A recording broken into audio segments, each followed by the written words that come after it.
Ladies and gentlemen, the secret word tonight is people. P-E-O-P-L-E. Really? You bet your life.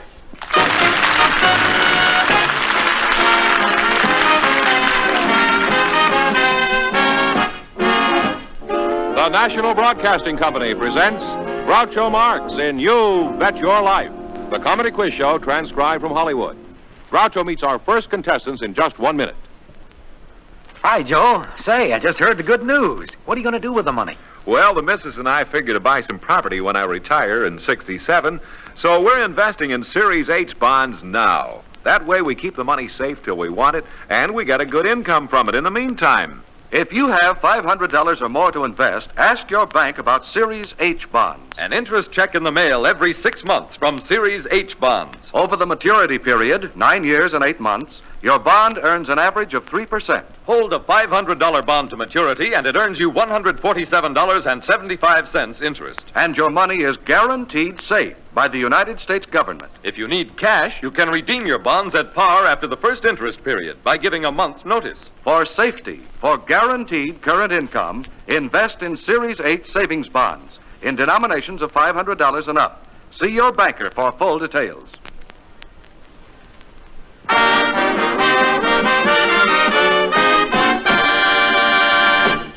Here he is, the one, the only...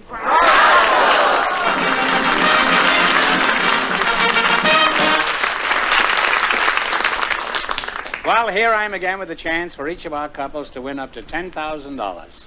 And if any of them say the secret word, they'll win an extra $100. George, who's first? Well, Groucho, we have Viva Smith and David Ewan waiting to talk to you, so folks, you come in, please, and meet Groucho Marx.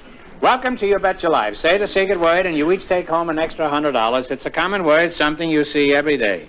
Viva Smith and David Ewan. Ewan? Ewan, that's right. Ewan. Viva, I've heard of Viva la France and Viva Via, but where did Viva Smith come from?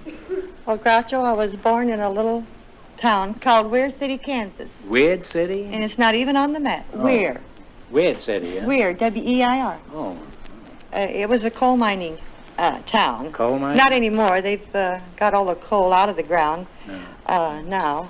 I'm a coal miner's daughter, in fact. Oh, you are? You don't look like a coal miner's daughter. At least you're not very lumpy. You're kind of chubby. You're more the bituminous type.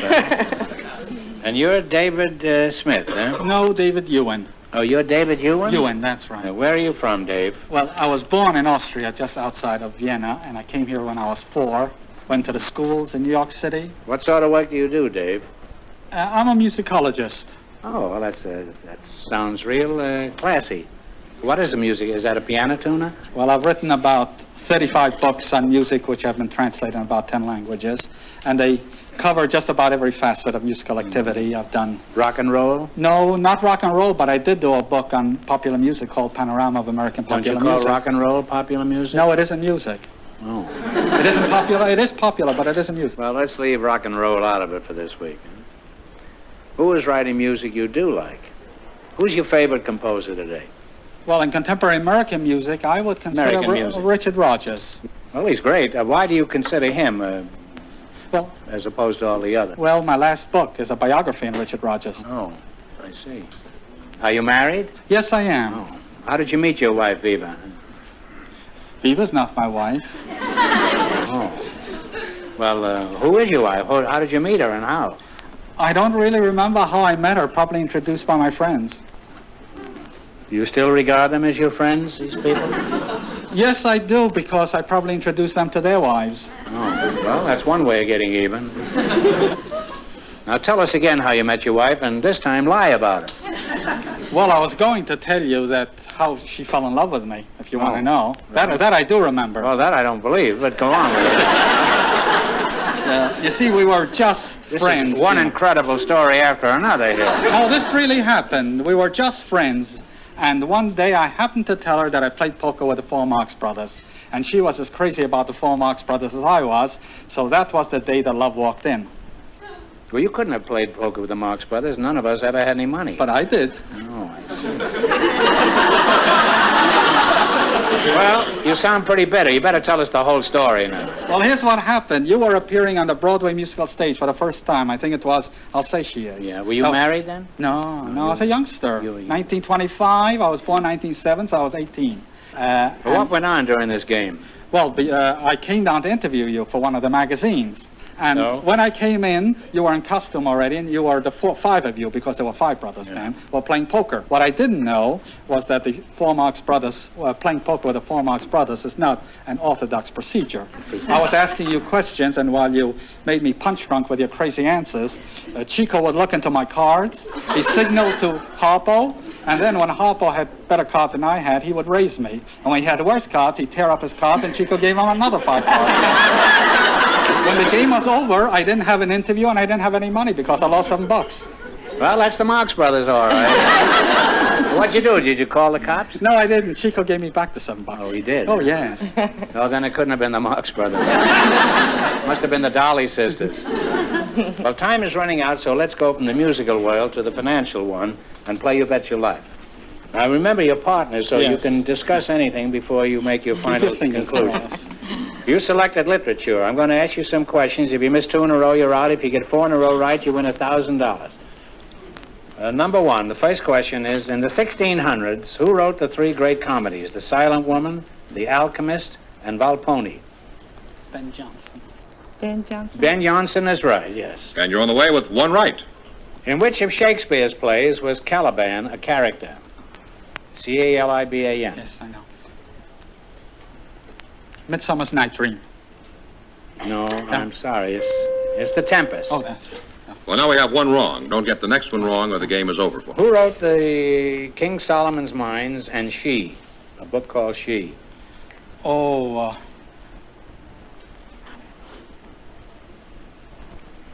King Solomon, she, oh, yes, I know. Oh, he's right. Rider Haggard?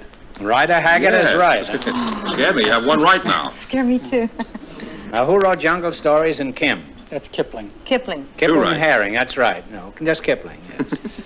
Now, what author created Uriah Heep? Uriah Heep, that's Dickens. That's right, Dickens. You're almost there. Get the next one right, and the $1,000 is yours. He lies across the ice in what famous novel? Uncle Tom's Uncle Cabin. Tom's Cabin. 4 in a row, right. you have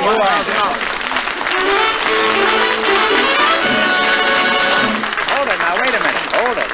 Now, you won $1,000. You can keep it and quit, or else you can come back later and try to double your money. You may even get a crack at $10,000. So go over there and sit down and think about it. And if we don't see you later, thanks for being on the show. And you certainly worked for that money.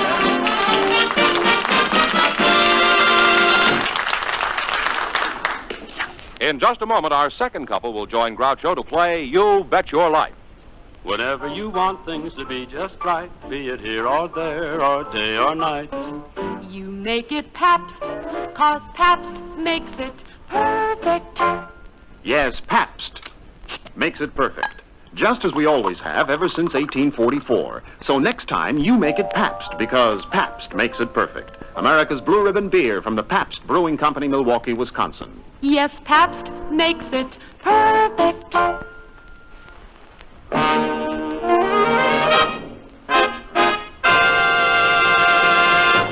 George, what have you got now to Well, face Groucho, me? we have a To couple baffle me. I think this will, too. We have a couple of brothers on deck now. They're Ted and Tom Lagarde. So, boys, you come in, please, and meet Groucho Marx. Welcome to You Bet Your Life. Say the secret word and divide an extra $100. It's a common word, something you see every day.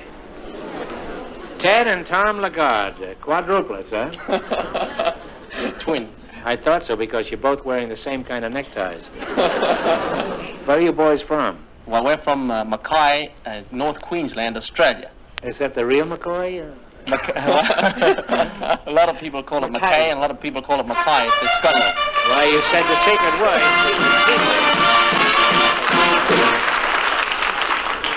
You said the secret word, people, so you and your father each get $50. It's 50 for you and 50 for you, Dad. Are you married, Tom? No, we're single. No, this is Tom, isn't it? I'm Tom. Oh, you're Tom. Well, are you married? No, we're not married. You're not married? No, we're both single. Why? If we meet a couple of twin girls that we like, we'll... A couple of twins. You mean you want 4? No, twin girls. If we meet twin girls, we'll get married. You would? Well, wouldn't it be confusing for twins to marry twins? You'd never know whether you were kissing your wife or squeezing your sister-in-law. Well, what would you expect from your prospective brides? Well, we expect them to be able to cook, wash, clean, knit down socks. Likes to stay home and, Not to be the boss. I see. In other words, what you fellas are looking for are unpaid domestics, is that it? And, well, kids, you can forget it. You'll never get married.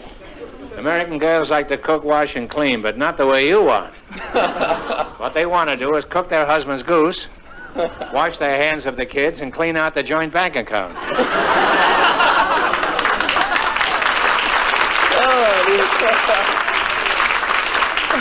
I want to thank every bachelor in the audience. Even a couple of married men are applauding. What did you do over there in Australia? Well, we worked on Ted? You're Ted. Yeah, I'm Ted, yes. Yeah. Then you must be Tom, huh? That's right. Groucho asked me the question. Yeah. So I'll answer the question. Yeah, you keep your trap show.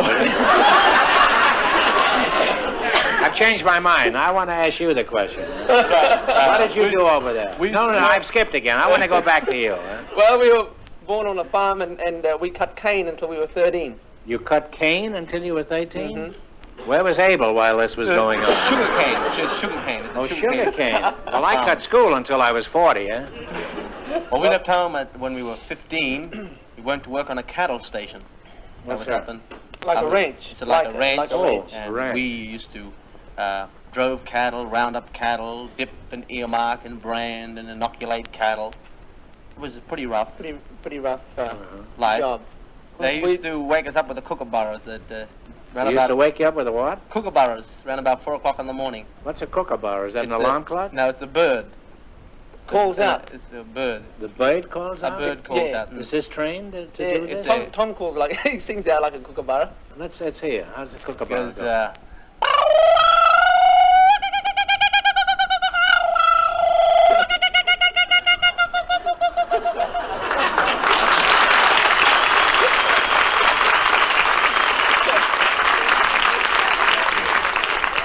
That wouldn't get me out of bed. That would get me under the bed.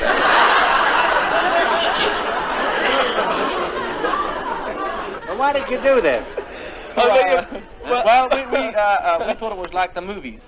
You thought waking on a cattle ranch would be like the movies? We were 10 years old, Groucho, before we saw our first picture. Mum drove us into town. It was we used to live way out in the bush, 13 miles, and she drove us into town in this old sulky. It's a kind of a buggy, and we saw a picture. It was a cowboy picture. And so we thought, well, that's what it would be like, but it was pretty tough. It was rough. We only used to get How much did you get? £3 a week. How much? £3. We used to get £4 a week. £3 a week. We used to get £4 a week. We used to get £3 a week and our tucker.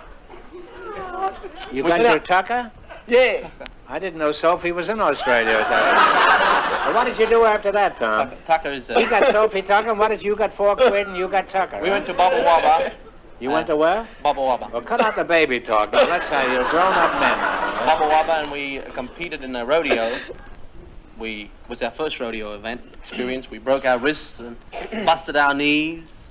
We had a real rough time, but at least we got our tucker and our expenses, buckshee. Buckshee, what's that? Is that free. anything like a quid? No, it's free. Buckshee means free. Oh, gratis, huh? What are your plans now? What would you like to do? We'd like to get in the movies. In the movies. In the movies? Mm-hmm. Well, the second show at the Pantages starts at 9:50. Well, let's see if you're qualified to be movie cowboys. Can you ride?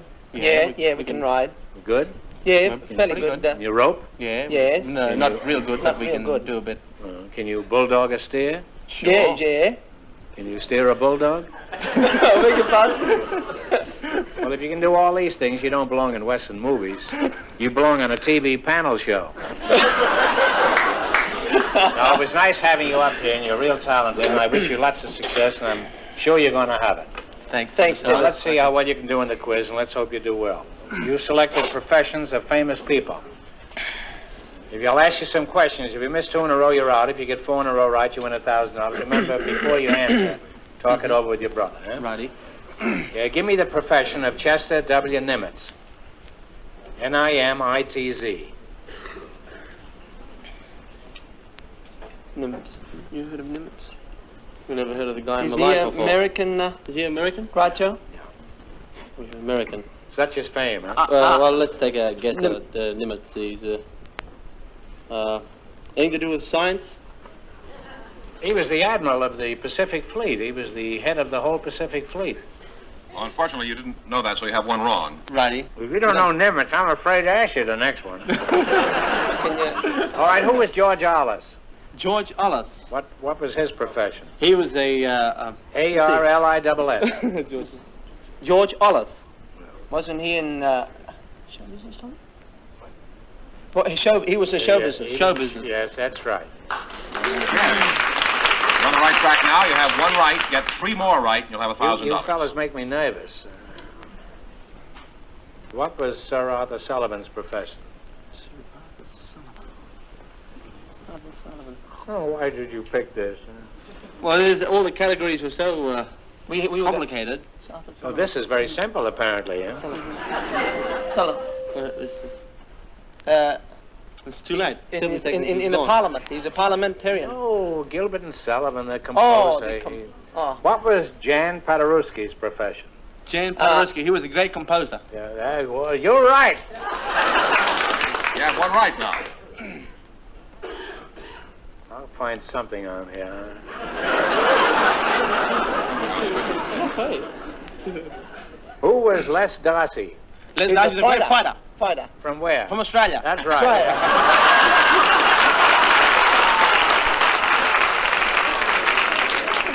You have 2 right now.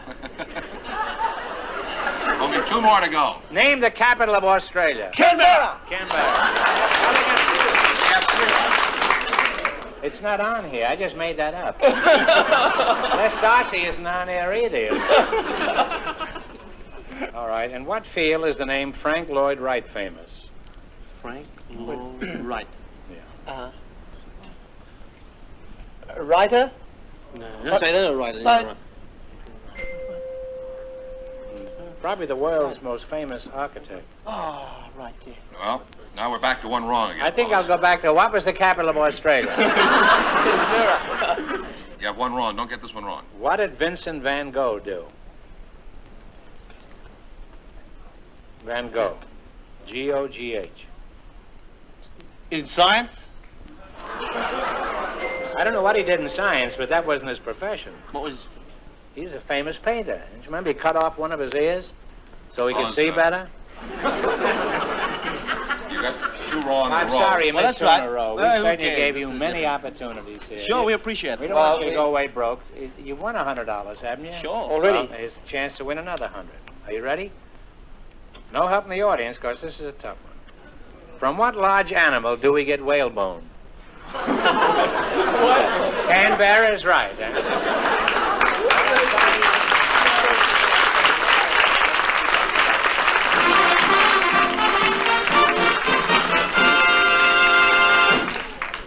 We'll find out if our first couple will try for $10,000 in just a moment.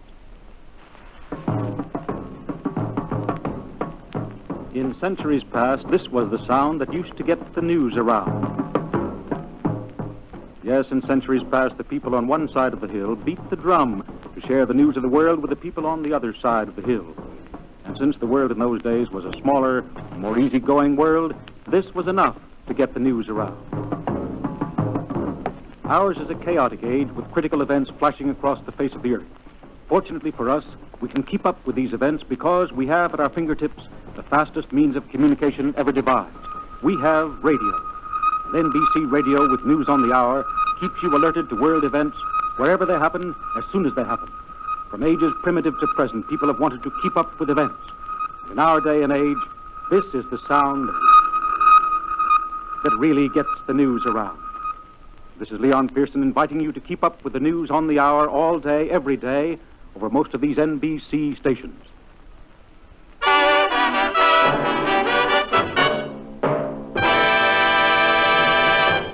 All right, George, we're ready to see who wants to get a crack at all this money. Will you bring out the first couple? All right, Groucho. Viva Smith and David Ewan. Would you come back, please?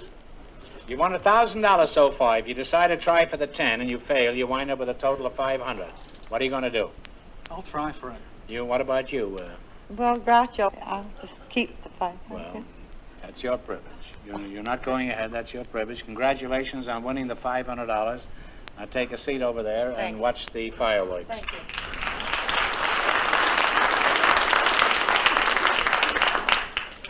You're ready to go to try for the big question? Yes, I'd like to try. Think of a number between 1 and 10. 7. 7. Give the wheel a twist.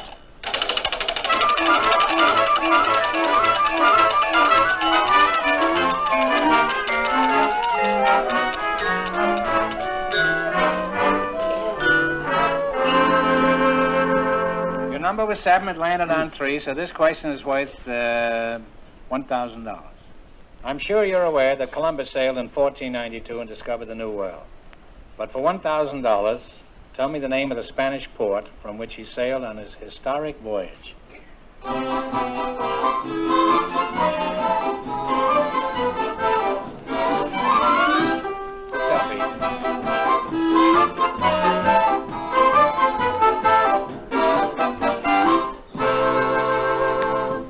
Take a guess. Well, I know that this city is not in Spain, but I always thought he sailed from Lisbon. No, it's Palos. P-A-L-O-S. Palos, Spain. Sorry you missed it, but you wind up with $250. Congratulations, and thanks for being with us.